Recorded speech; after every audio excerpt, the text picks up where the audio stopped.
Shëndetësia ka qenë tema e diskutimit në minutat e debatit zgjedhor në Radio-Televizionin e Kosovës, e për të njëjtën do të flasim edhe në analizën zgjedhore në natën e tretë të fushatës elektorale. Siç e dini edhe prej netëve të tjera, ftesës për debat dhe për të shpalosur programet e tyre politike, nuk janë përgjigjur të gjithë të ftuarit në këtë debat, ishin të pranishëm vetëm përfaqësuesi i Partisë Demokratike të Kosovës, i Aleancës për Ardhmërinë e Kosovës dhe i Partisë Social-Demokrate. Ndërkaq me mua sonte është Fatime Hajdari. Faleminderit Fatime për pjesëmarrje. Faleminderit Venera. Grazie. Është Ejup Gojnovci. Faleminderit zotëri Gojnovci. Mirë, faleminderit për ftesë. Faleminderit dhe është bashkë me neve sonte dhe zotëri Sadik Zeqiri. Faleminderit për prezencë. Për ftesën. Atëherë, i kemi pa pra 3 prej partive politike që kanë marrë pjesë në debatin e sonetëm, kanë diskutuar për problemet e shëndetësisë, problemet e shumta, për disa prej tyre të përbashkëta që i kanë edhe në programet e tyre partijake. Si e pa dhe sa mendoni se po ofrojnë ndoshta programe konkrete sa i përket fushës së shëndetësisë? Po, fillimisht Vener mendoj që duhet filluar me një vërejtje sërish për gjithë subjektet politike që po vendosin të bojkotojnë në pjesëmarrjen në debate politike, sepse ne kemi të vështirë pastaj për diskutuar për secilin barabartësisht. Duke nisur që RDK i ofron këtë mundësi të gjithëve, atëherë pa diskutim që ne do t'i përmendim shkaras, por megjithatë nuk mund të thellohemi në specifika sepse ata nuk janë në studio. Pa për përfaqësuesin e PDK-s dhe ata të OAK-s, që fatmirësisht vjen nga fusha e mjekësisë, njohin fushën, ofrojnë alternativa dhe diskutojnë mbi mundësit.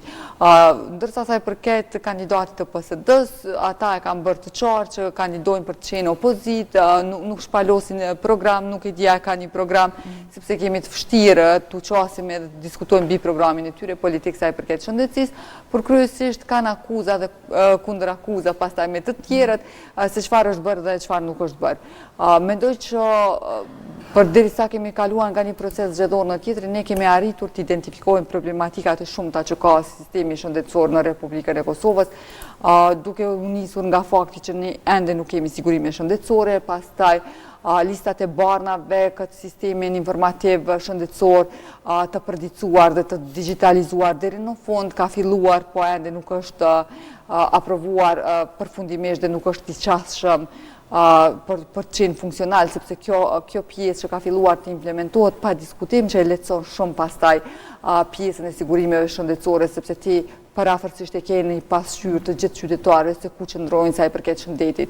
U diskutua për çështje të ndryshme, për shembull kandidati PDK-s tha që PDK-ja në këtë mandat prioritet ka shëndetësinë. Do të thotë si subjekt politik e kam parë të një rëndësie të veçantë shëndetësinë, ndërsa kandidati OAK-s thotë që si subjekt politik do të fokusohen më shumë tek sektori i shëndetësisë primare dhe tek preventiva, që pa diskutim është i rëndësishëm, sepse nëse qëndron një hap përpara, nëse ti parandalon përpara se të shkosh tek sëmundjet të rënda, mundësit për ta evituar më të keqen janë gjithmonë më të mëdha dhe suksesi gjithmonë është më i madh.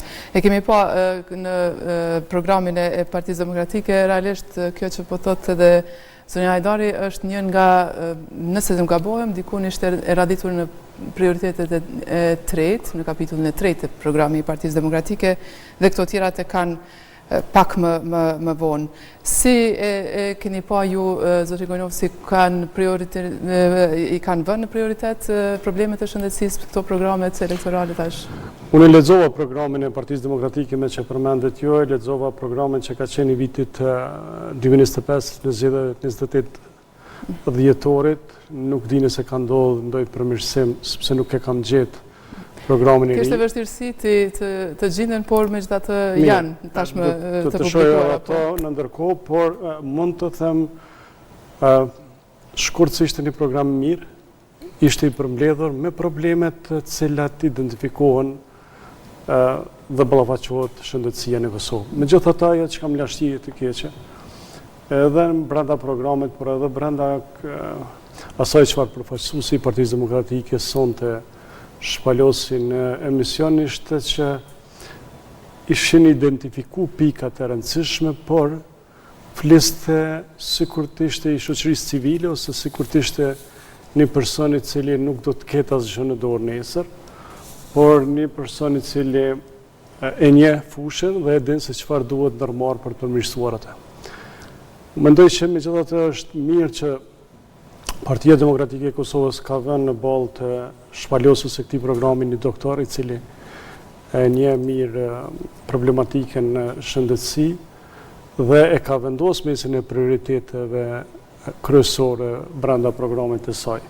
Shëndetësia, që është e vërteta, është lëndon kohë të gjatë vazhdimisht dhe ka qenë një prej sektoreve pothuajse asnjëherë i marrë mirë dhe me seriozitet për ta përmirësuar. Dhe sado që duken ndonjëherë shumë komplekse, megjithatë mendoj se shëndetësia me një seriozitet, me një qasje serioze të ndonjë qeverie e cila vërtet e vendos nga ato prioritetet, jo vetëm në letër, por edhe në punën praktike, do të mund të shndrohej në një histori e suksesi dhe shumë e rëndësishme madje për Kosovën dhe për qytetarët e saj. Unë vetëm dua t'ju tregoj se të dhënat që po është në ndërkohë që po shpëtoja materiale për aspektin shëndetësor, ishin të frikshme, numrat e njerëzve që na ikun profesionistët jashtë ende për shkak të kushteve jo të mira. Deri para 2-3 vjetë ne kemi pas specialist me rroga mizerable. Tani jam pak më mirë, po s'do të thotë që në nivelin e meritor. Numri mjekëve që ikun është kryesisht për shkak të situatës financiare, por edhe për shkak të raporteve për brenda vetë sistemit të cilat janë të acaruara, po për shkak të politikës e cila sistemimin e njerëzve në për brenda sistemit shëndetësor e ka bërë mbi baza jo meritore dhe të inateve të ndryshme. Pastaj është problemi i barnave, është problemi i keqmenaxhimit të situatave me sëmundje të ndryshme.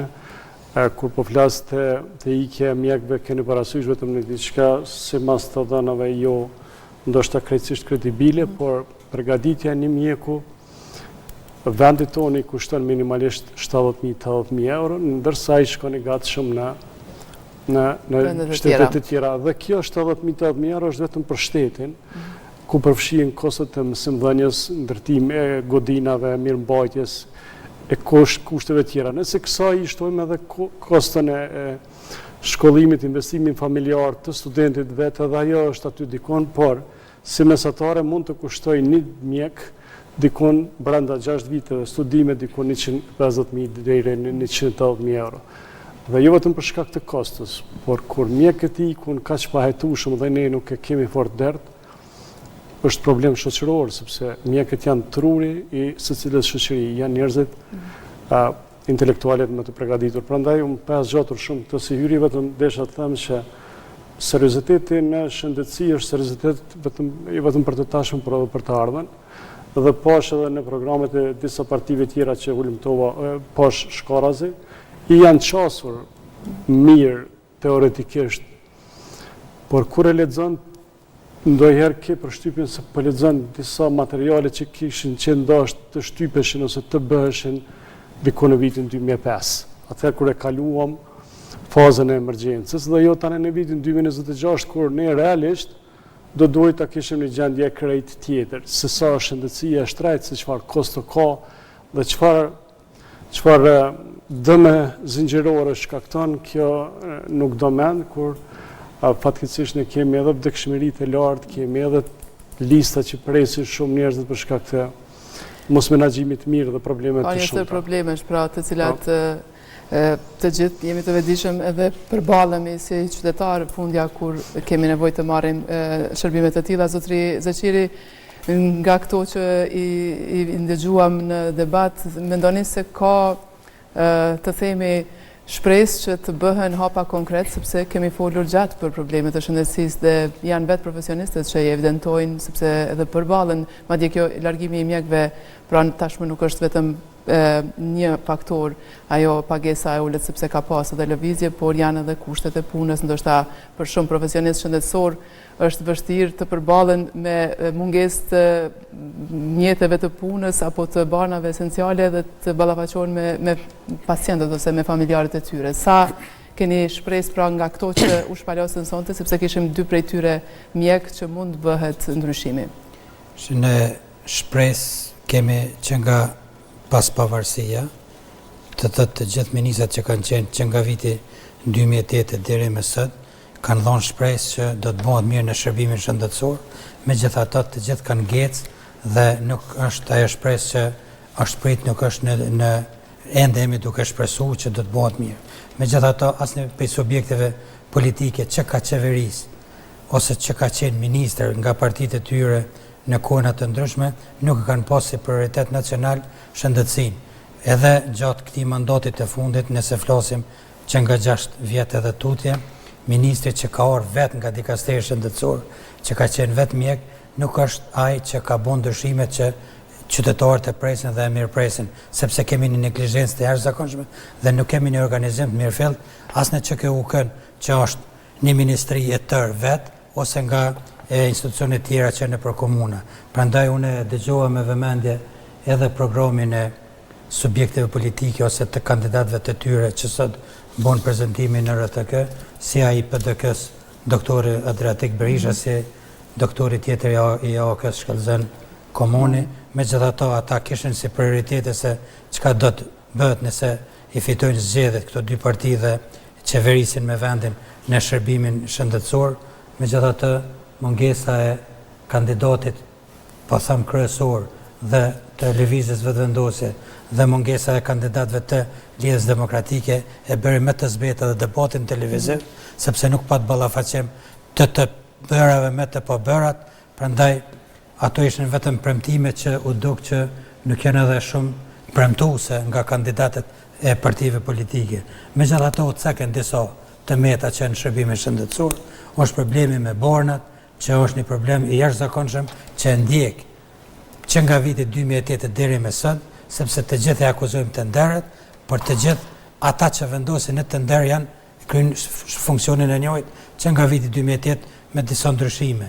Kemi edhe këtë sigurimet shëndetësore, që po flitet që çdo qeveri që merr pushtetin ose çdo ministër që vjen edhe drejton Ministrinë e Shëndetësisë merret me këtë problem, megjithatë ende nuk është funksional. Prandaj kemi raste kur duhet me ardh nga Peja, nga Gjakova, me caktuar një termin për marrë në ora 6, me marrë vetëm një numër që me hi në rend më kontrollu, e nuk është hala digitalizimi këtij shërbimi që mund të aplikosh në Gjakovë për me të caktuar terminin në ora 8:19 dhe e marrë me prit ka 2 orë, 3 orë, sepse në ÇKU shkojnë të sëmurit. Askush i shnosh nuk shkon, përpos pacientët ose përcjellësit e pacientëve. Prandaj është mirë që të jetë prioritet nacional dhe një prej prioriteteve kryesore të çdo partie politike shëndetësia. E tha njëri prej të praneshme aty në debat që popullsia e Kosovës po plaket. Dhe sa më plak që është, ai kërkon shërbim shëndetësor.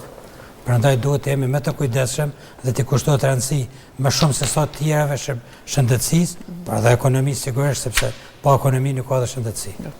Zënë Hajdari, ka pra njësër problemesh sikur shtyhen me njëra tjetrën se cili është më i madh në shëndetësi, por emëruesi përbashkët të gjitha programeve është premtimi për sigurimin shëndetësor. Ndërkohë dim që historiku i sigurimeve shëndetësore është prej më shumë se një dekade që ka lëvizje, por nuk ka proces, sidomos kur dim që nuk e kemi funksionale sishin që është sistemi informimit shëndetësor. Sepse ne kemi pas miratimin e një ligji për sigurimet shëndetësore që është në viti 2011 ose 2014 nëse zgaboj, por pastaj kemi pas një dekadë që nuk është ecur tutje saj përket kësaj çështje dhe pastaj me ardhen e qeverisë Kurti kanë pretenduar ta risjellin një version tjetër i cili fatkeqësisht përfundon në gjykatën kushtetuese. Ka pas një iniciativë realisht në 2016-ën ishin paralajmëruar mbledhja e premiumeve, por ajo nuk u bë. Nuk u bë. Pastaj kemi pas një tendencë për të miratuar ligjin dhe partitë opozitare kanë dërguar në gjykatën kushtetuese. Po jam dakord për të sfiduar qeverinë, sepse për këtë çështje janë aty, por nuk jam për këto ligje të cilat kanë një ndjesi jashtëzakonisht të madhe dhe të cilat po i presim me dekada, ashtu siç u dakorduam bashkë. Mendoj që nëse ligji ka pas lëshime, pa diskutim mund të ketë, përderisa ka rikthyer gjykata kushtetuese, është dashur që të përbashkohen. Ndoshta kjo është pritshmëri shumë e lartë, por të paktën e kam për borxh të gjithëve si qytetarët e Republikës Kosovës për të bërë më shumë këtë drejtim, sepse shëndetësia lidhet drejt për drejt me mirëqenien e qytetarëve dhe të gjithë janë atje për të punuar për mirëqenien e qytetarëve. Dhe sa i përket këtij ligji është dashur që të hartojë një ligj të gjithë së bashku dhe pastaj në një kohë shumë më të shkurtër të procedohet tutje në mënyrë që mos të ketë ende vazhdimsi të panevojshme të kohës. Ne dim që jemi kritik edhe në gjërat në të cilat nuk duhet të jemi fare, sepse gjithë e dim se jemi ne ata që përfitojmë direkt ose në të shumë të në rasteve familjarët tonë, të cilët pa diskutime kanë të nevojshme në rastet të caktuara, mbështetin për shtetit marë parasysh sa shtrejtë është shëndetësia, ju vetëm Kosovë, po edhe në rajonet dhe gjithandej.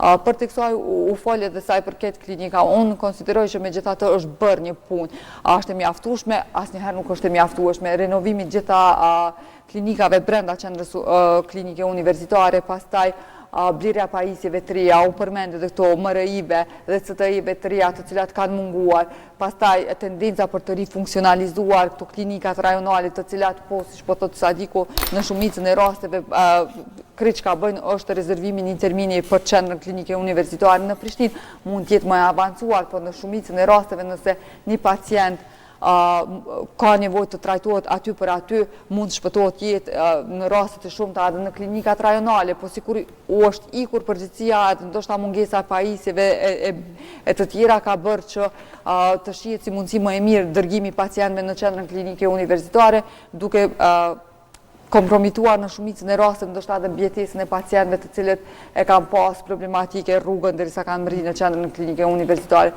Ne nuk jemi shumë, jemi 1,5 milion banor dhe pastaj kjo qendra klinike universitare e Kosovës mendoj që mjafton për numrin e banorëve që jemi, sikur këto klinikat rajonale të ishin të funksionalizuara dhe të ishin të pajisura me pajisje moderne.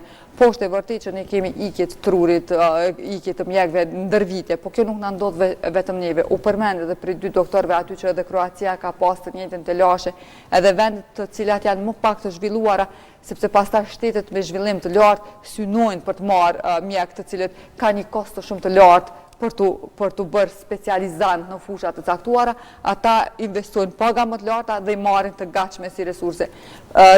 Por megjithatë nuk duhet mohuar edhe një diçka që në shumicën e rasteve ne kemi shumë mjek kompetent, me paga të ulta, me kushte të vështira, po janë jashtëzakonisht kompetent. Dhe mendoj që pikërisht për këtë fakt duhet insistuar nga secili subjekt politik që t'u ofrohet kushte jashtëzakonisht më të mira se këto që kanë. Jo vetëm të mira, por shumë më të mira, sepse ne kemi lanë në bazë, ne kemi mjekët të cilët janë kriteri kryesor për të pas një shëndetësi më të mirë se që e kanë vendën në rajon, sepse megjithatë ne po flasim për turizmin dentar për gjatë periudhës së verës, jo vetëm për njerëz tonë që jetojnë në diasporë, po tashmë kemi filluar të qëndrohemi edhe në vend turistik, kjo turizmi dentar që po njihet për shkak edhe kostove më të ulta ndoshta. Ne dim që Turqia ka përfituar ndër vite nga pacientët e Kosovës, sidomos në trajtimin e IVF-it, fertilizimit artificial, që tashmë suksesshëm qeveria kurti ka miratuar ligjin dhe kanë filluar disa trajtimin.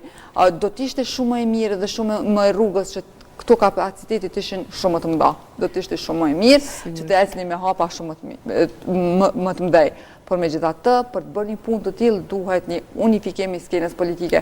Unifikim sa i përket arsimit, shëndetësisë, duhet të shkojmë përtej llogove partijake. Secili subjekt politik duhet ulur heshtat kur flitet për shëndetin edhe për arsimin. Sigurisht që po ka ndryshime, pajtohen plotësisht, por me raste janë raportuar se janë ndryshime kozmetike, sepse problemet po vazhdojnë me që kemi mungesë të barnave esenciale. Ndër vite problemet do të na shoqërojnë edhe për kohë të gjatë, problemet i shoqërojnë edhe vendet shumë me shëndetësi të avancuar, sepse gjithmonë ka të lashe me barnat, listat esenciale, kosto që rriten nga dita në ditë. Ne dim që kjo pjesa farmaceutike e barnave është e lashë gjithandej në përbodh, madje edhe shtetet më të zhvilluara. Ka pas një debat publik në Shtetet e Bashkuara të Amerikës, ku në fokus kanë qenë kompanitë e mëdha, Big Pharma dhe të tjera të cilat prodhojnë dhe pastaj përveç kostos që ata nuk e marrin parasysh anën humane, privon për sistemit shëndetësor një numër të madh të njerëzve, kjo gjithmonë ka me qenë problematike, gjithandej në përbot. Lemër për një vend si Kosova e cila ende nuk ka referohemi sigurisht raportimeve dhe atyre që ne i pa shohim diskutim jemi këtu për të shpërfaqur të lashet dhe problemet. Ka të lashe, ka probleme. Disa u theksuan studio, disa i theksuam edhe një. Pa diskutim që ka të lashet jashtëzakonshme, ka mungesë aparaturave moderne. Krahas kësaj, zonja Hajdari, për të vazhdu edhe të zotin Gojnovci, është përveç pra këtyre vështirësive, që po i përmendi ka dhe ndryshime pozitive, por prap kemi vështirësi në organizimin e mirë pillt të angazhimit të mjekëve. Ka spitale rajonale që kanë aparatura, por nuk kanë profesionist, sidomos të radiologjia, është kjo një ngecje shumë e madhe. Këtu në QKUK vazhdon të mbetet problematike klinika e anesteziologjisë, ka pak anesteziologë sepse vëmendja është më tepër këtu dhe referimi nga spitalet rajonale bëhet më tepër. Sa e shihni se kanë mendu këto programet elektorale edhe të partive politike të gjithave për të rishiku edhe specializimet se si do të ndahen për aq sa ka nevojë dhe aty ku ka nevojë dhe më pas edhe të orientohen profesionistët? Programet që unë i pash ato përfshin pothuajse gjithçka që ka shëndetësia për të kom brenda vetes, se cilin për problemeve trajtojnë pak a shumë ose të paktën si ide, por kjo nuk mjafton. Dhe unë pse nuk pajtohem që duhet të jemi të kënaqur me pak gjë, sepse jetojmë në vitin 2026, nuk po jetojmë në vitin 2005. Është e pamjaftueshme të jemi të kënaqur me renovim të një spitali. Kjo është edhe një farë lloj tallje me opinionin publik. 25 milion dikon, 20-25 milion euro qeveria e Kosovës ndon mjete për çdo vit për trajtimin e pacientëve jashtë vendit. Ndërsa nga vetë qytetarët konsiderohet që ky numër gati se do të fishohet, kjo vlerë. Po e konsiderojmë që harxojmë si vend dikon 150 milion euro për trajtim jashtë vendit. Dhe diku bëhet ky trajtim kryesisht bëhet në rajon. Pacientët tonë shkojnë në Maqedoninë e Veriut, shkojnë në Shqipëri, madje për fat të keq edhe në Serbi, për të trajtuar dhe paguajnë jashtëzakonisht kosto të lartë, sepse në fund të ditës shëndeti nuk pyet se ku po trajtohesh, njerëzit kërkojnë derën në shpëtimit. Zgjidhje. Por mos serioziteti, mos qasja serioze e secilës prej ministrive, secilës prej qeverive, pastaj ministrive, karshi shëndetësisë në ka sjellë në situatën ku na duket interesant dhe bëhet lajm se një klinike si janë dhënë disa shtretër. Po më falni, seriozisht duhet të jemi pak më serioz në këtë kohë, sepse nuk jemi më në kohë emergjence, nuk jemi më ata njerëzit që duhet të shohim vetëm një kand të stolisur mirë aty me. Prandaj pra janë quajtur si ndryshime të vogla apo si përfaqësore sepse kemi pacientët në onkologji që vazhdimisht ka në periudha të ndryshme mungesë të barnave që janë pacientët më fragjil realisht. Mungesa e barnave është problematik në vete e cila ka ekzistuar për herë. Ne nuk kemi arritur ende ta kompletojmë si problem të zgjidhur. Përkundër që zgjerohet lista e barnave nga viti në vet, lista e barnave esenciale, prapë mbetemi larg plotësimit të nevojave që ka vendi. Por çka desha të them është si ka mundësi që në shtetet e rajonit ku për nga profili profesional nuk janë hiç më mirë se ne, absolutisht janë më mirë, sepse këto e dëshmon jo, nuk jam subjektiv në këtë që po them. E dëshmon fakti që mjekët e Kosovës sot nëpër Evropë janë drejtues spitalesh e drejtues të klinikave të mëdha. Duke u shkolluar këtu, duke marrë përvojën jashtë, ata kanë krijuar janë në majën e mjekësisë evropiane, por edhe më gjerë. Prandaj neve nuk na mungon kuadrot profesionale, por na mungon dora e shtetit që këto kuadro profesionale ta ushtrojnë aktivitetin e tyre këtu. Unë jam i bindur thellësisht, duke i njohur edhe një numër shumë të madh të mjekëve që veprojnë jashtë vendit, që asnjë nga ta nuk do të ikte jashtë të ushtronte profesionin e tyre, sikur këto të kishin kushtet dhe mundësitë reale. Por të kushtet nuk po flas vetëm në aspektin financiar, po flas edhe në aspektin fizik të kushteve që i kanë në punë. Por mbi të gjitha, një për problemeve që neve na shoqëron në secilën sferë të jetës është nepotizmi i cili avancimin profesional, marrjen e përgjegjësive në për institucionet të ndryshme shëndetësore nuk e ka bërë në bazën profesionale dhe meritokracisë, por është bërë në baza jo meritore dhe më pastaj këto kanë krijuar të lashe jo të pakta brenda sistemit shëndetësor. Dhe në fund të ditës këto të lashe mbrana sistemit shëndetësor, mbrana kuadrove profesionale i paguan qytetari Kosovës dhe i paguan Kosova, sepse njëri nga ata do të largohet prej Kosovës, tjetri do të avancohet duke mos qenë në nivelin e detyres, dikush tjetër si që përmendet Joana Fiziolog do të na mungojnë pastaj për shkak këtyre operacionet të ndryshme, dhe kësaj kush e paguan faturën është qytetari i Kosovës. Dhe vetë shteti, sepse duhet financoj pastaj trajtimin edhe jashtë vendit. Zotri Zeqiri, është përmendur sonte në debate dhe mjekësia apo programet për preventivën, që janë shumë të rëndësishme dhe të nevojshme realisht, sepse aty do të fillonte zbutja e krejt këtyre problemeve. Si e Po që përderisa ende nuk funksionon sistemi shëndetësor, sistemi informativ shëndetësor, atësh ne kemi të lasha të bëjmë preventiven e smundjeve e parandaluese. Por ne një gjë duhet ta dimë dhe besoj që e dinë edhe qytetarët, ne mjekët i kemi të mirë dhe askush nuk ka vërejtje në mjekët tonë, në doktorët tonë. Sepse në diagnozë si të cakton mjeku në Kosovë, njëjtën diagnozë të cakton edhe mjek në Gjermani, edhe në Turqi, edhe në Maqedoni, edhe në Shqipëri e tjerë e tjerë. Prandaj nuk kemi të lashe me mjek, por kemi të lashe me kes menaxhem. Nuk ka menaxhem. Dhe ky menaxhem mungon jo tani që 6 vjet, por ka munguar gjithkohë. Ne ende kemi listat pritjes.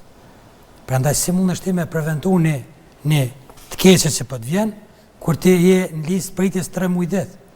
Për me bo një rezonancë magnetike, du të me prit 2 muaj ose 3 muaj.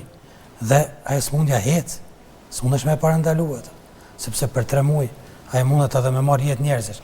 Prandaj është puna e listas pritjes që kjo të një herë për gjithmonë të heqet nga rendi që qytetari, pacienti dhe ne të presim në rend për me bo preventiven e parandalimin e smundjeve të cilat janë në ardhje. Ne për shkak të kequshqyrjes, jo që ne kequshqemi, por megjithatë çka problem, gjëna të ushqimore të cilat sigurisht që po e shohim për çdo ditë nëpër media që po janë o me afatet skadume, o me ato llojet e ndryshme të pesticideve, prandaj smundjen e kemi në derë.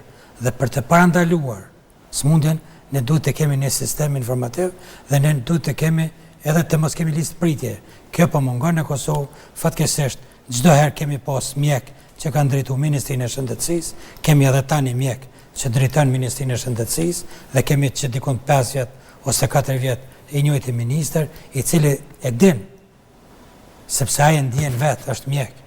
Dhe po të ishte me profesion politikan, sigurisht që nuk do të kishim akuzuar tani. E kemi pas edhe një të tillë, ka qenë Armend Zemaj që nuk ishte mjek, por ishte... Edhe Armend Zemaj ka funksionu në kohën sa ka qenë ministër, po ashtu në kohën e Orhan Ismailit ka funksionu, por megjithatë nuk ju ndolën as atë listat e pritjes.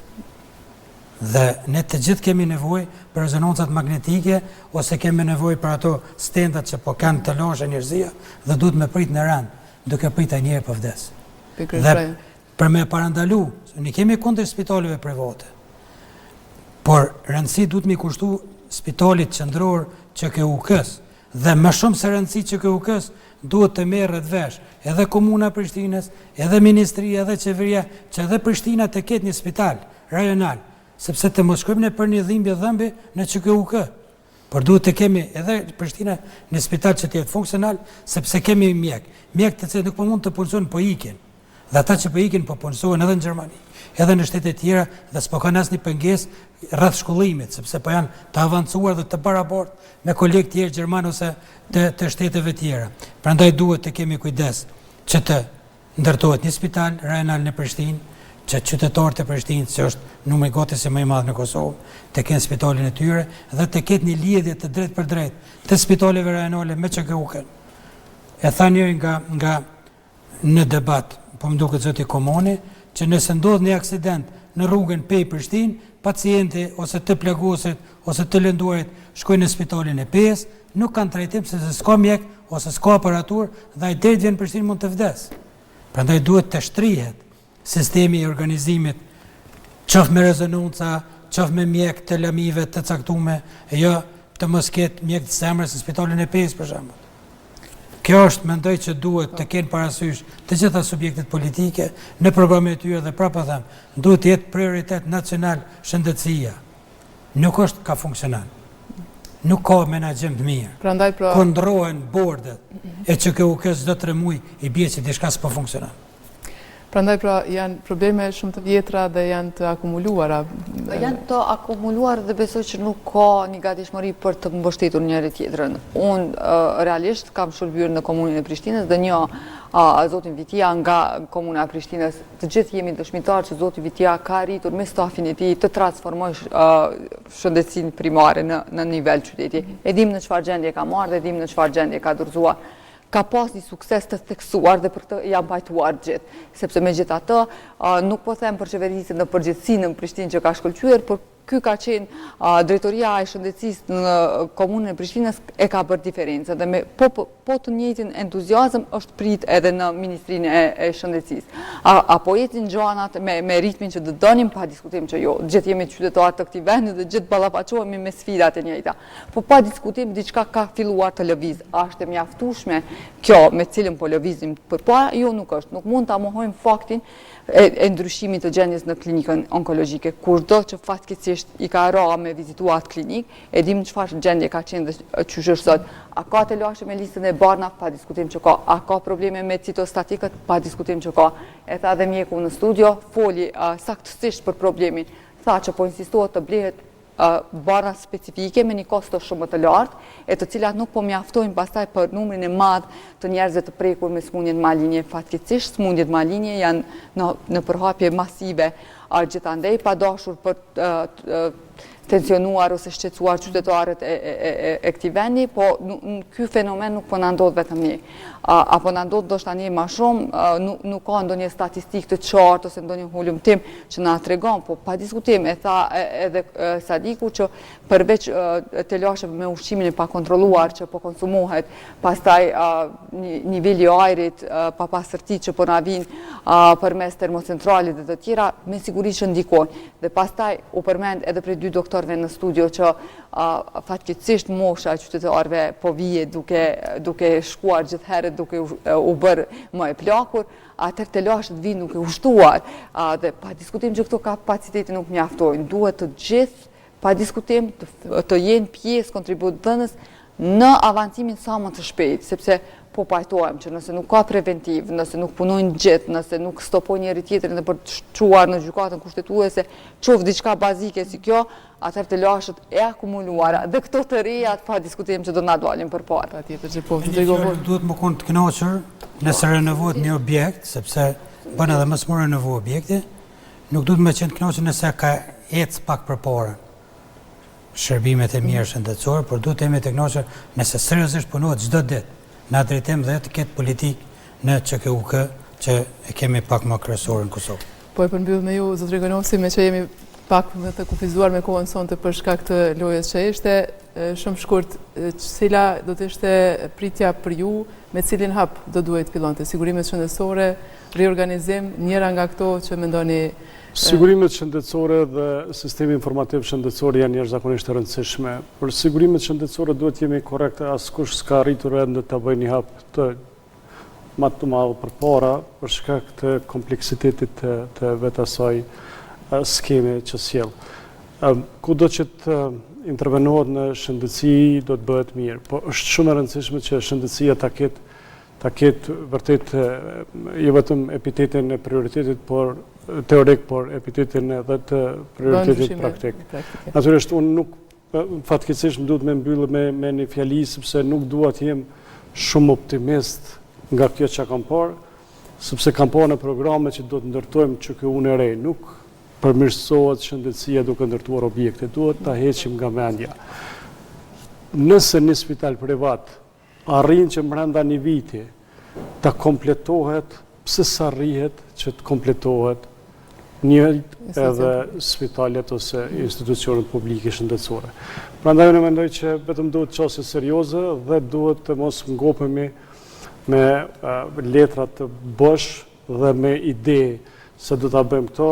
Mire përmendi zoti Sadiku, nëse flasim për preventiven duhet ta kemi të qartë, sepse e bukur po tingëllon ajo ideja se do të mirë me preventiven shëndetësore, por ajo kërkon ndërveprim ndërinstitucional të gjerë. Sigurisht. Nuk varet vetëm nga një ministri. Ministri, unë ju falenderoj shumë, zotri Zeqiri, zotri Gonovci dhe zonja Hajdari për kontributin. Sigurisht temat për shëndetësi janë të bollshme dhe do të kemi ndoshta raste dhe herë të tjera, por të shpresojmë se do të kemi ndryshime pozitive nga ata që kanë pushtet. Faleminderit për vëmendjen, të nderuar shikues, shihemi nesër.